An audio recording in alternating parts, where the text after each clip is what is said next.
నమస్కారం గురువుగారు. ఆశీర్వచనం నాయన. గురువుగారు, కొత్త సంవత్సరం 2024 అన్ని రాసుల వాళ్ళకి అసలు వాళ్ళకి ఎలా ఉండబోతోంది? కొంచెం వివరించండి గురువుగారు. శ్రీ మహాగణాధిపతయే నమ. ఐం మహాసరస్వత్యే నమ. శ్రీ లలితాంబికాదేవియే నమ.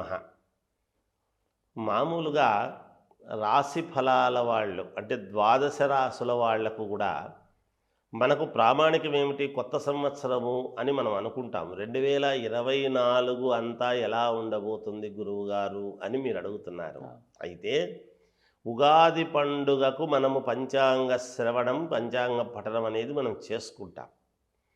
అప్పుడు ప్రతి వాళ్లకు కూడా ఆదాయ వ్యయాలు ఏమిటి, రాజపూజ్యత అవమానాలు ఏమిటి, మిగతా పంటల విషయాలు కానీ ఇంకొకటి కానీ రైతాంగానికి ఎలా ఉండబోతుంది ఏమిటి, వ్యాపారస్తులకు ఎలా ఉంటుంది, సినిమా రంగం వాళ్ళకి ఎలా ఉంటుంది, ఉద్యోగస్తుల వాళ్ళకి ఎలా ఉంటుంది, రాజకీయ రంగములో ఉండేటువంటి వాళ్లకు ఎలా ఉండబోతుంది, మరి ముఖ్యంగా పెద్ద పెద్ద వ్యాపారాలు, చిన్న వ్యాపారాల దగ్గర నుంచి ఎదగాలి అని అనుకునేటువంటి ప్రతి వాళ్లకు కూడా ఎలా ఉండబోతుంది అనేటువంటి దాని గురించి కానీ, వివాహము, సంతానము, ఎదుగుదల, కొత్తగా ఉద్యోగాలు రావటము, విదేశాలకు వెళ్ళాలి అనుకునేటువంటి వాళ్లకు, తర్వాత భూముల వలన ఏదైనా తకరారులు ఉండేటువంటి వాళ్లకు, కోర్టు పరమైనటువంటి కేసుల నుండి బయటపడాలి అనుకునేటువంటి వాళ్లకు,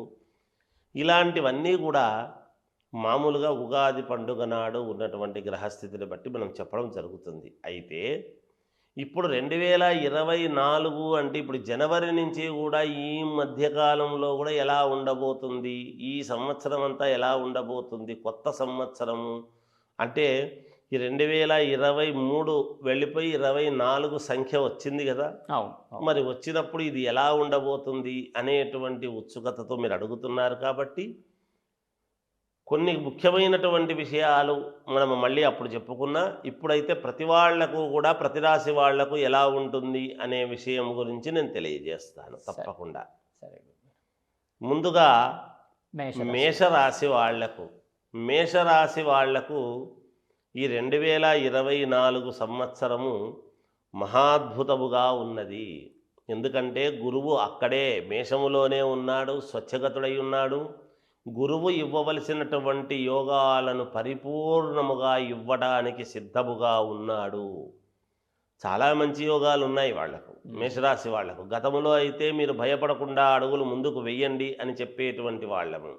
ఇప్పుడు వాళ్ళే ఎవరిని అడగకపోయినా ధైర్యంగా ముందుకు అడుగులు వేస్తారు. తప్పకుండా మంచి మంచి వ్యాపారాలు ప్రారంభించి కొంతమందికి చేయూతనిచ్చేటువంటి విధి విధానముగా ఉంటుంది వాళ్ళ యొక్క ఈ సంవత్సరం అంతా కూడా. అలాగే చేస్తూ ఉండేటువంటి వ్యాపారాలను ఇంకా విస్తరింపజేసుకునేటువంటి విధానముగా వాళ్ళ ఆలోచనలు ఉండబోతున్నాయి. ఏవైతే సమయానికి ఆలోచనలు చేస్తారో ఆ సమయానికి తగ్గట్టుగా వాళ్ళ అడుగులు ఉన్నతమైనటువంటి స్థితిగతుల వైపు వేయబోతున్నారు. ఈ సంవత్సరం అంతా కూడా స్నేహితుల వలన బాగా కలిసొచ్చేటువంటి అంశముగా ఉన్నది. కాస్త మృదు స్వభావముతో ఉంటారు. వాళ్ళ పని వాళ్ళు జరుపుకోవటానికి చాలా కీప్ అబ్జర్వర్ అని మనం బాగా తదేక దృష్టితో ఆలోచన చేసి, ఒకటికి 2 సార్లు ఆలోచన చేసి జాగ్రత్తగా అడుగులు తీసుకునేటువంటి వ్యవహారముగా వాళ్ళ యొక్క శైలి ఉండబోతున్నది. ప్రజలలో పలుకుబడి పెరుగుతుంది, వీళ్ళ మాటకు విలువ పెరుగుతుంది. అనేక రంగాలలో ఉండేటువంటి వాళ్ళందరూ కూడా వీళ్ళను కొంచెము సమన్వయము చేసుకొని ముందుకు వెళ్ళాలి అనేటువంటి భావనతో దగ్గరవుతారు. ఆల్రెడీ సంపాదించుకున్నటువంటి భూముల వలన కానీ క్రయ విక్రయాలలో మంచి లాభాలు ఉన్నాయి. ధనలాభం అనేటువంటిది ఉన్నది వీళ్లకు పరిపూర్ణముగా. యథావిధిగా రాబడి అనేటువంటిది ఎలాగో ఉండిపోతుంది, జరుగుతూ ఉంటుంది. శుభకార్యాలు చేసుకుంటారు. నూతనముగా ఉద్యోగాలు రావాలి అనుకునేటువంటి వాళ్లకు తప్పకుండా ఈ సంవత్సరము ఉద్యోగాలు వస్తాయి. ఆల్రెడీ ఉద్యోగాలు చేస్తూ ఉండేటువంటి వాళ్లకు ప్రమోషన్లు లాంటివి రావడం అనేటువంటిది జరుగుతుంది. విదేశాలకు వెళ్ళాలి అనుకునేటువంటి వాళ్లకు వెళ్ళవచ్చును. ఏది ఏమైనా విద్యార్థులకు చాలా బాగా ఉన్నది ఈ సంవత్సరము. వ్యాపారం చేసుకునేటువంటి వాళ్లకు కూడా చాలా యోగదాయకముగా ఉన్నది. రాజకీయ నాయకులు, రాజకీయాలలో ఉండేటువంటి వాళ్లకు తప్పకుండా పదవీ యోగం అనేటువంటిది ఉన్నది అనేటువంటిది తెలియజేస్తున్నాను. ఇది ఈ సంవత్సరం మేషరాశి వాళ్ళ యొక్క ఇది. చాలా చక్కగా వివరించారు గురుగారు, ధన్యవాదాలు. దేవస్థ అంతుచిక్కని రహస్యాలు, మరెన్నో మనకి తెలియని పురాతన కట్టడాలు, వాటి వెనక దాగిన నిజాలు, పూర్వీకుల ఆచారాలు, మరెన్నో మూఢ విశ్వాసాలు, ఇలా కాలగర్భంలో కలిసిపోతున్న రహస్యాల కొరకు సబ్స్క్రైబ్ చేయండి రహస్యవాణి ఛానల్.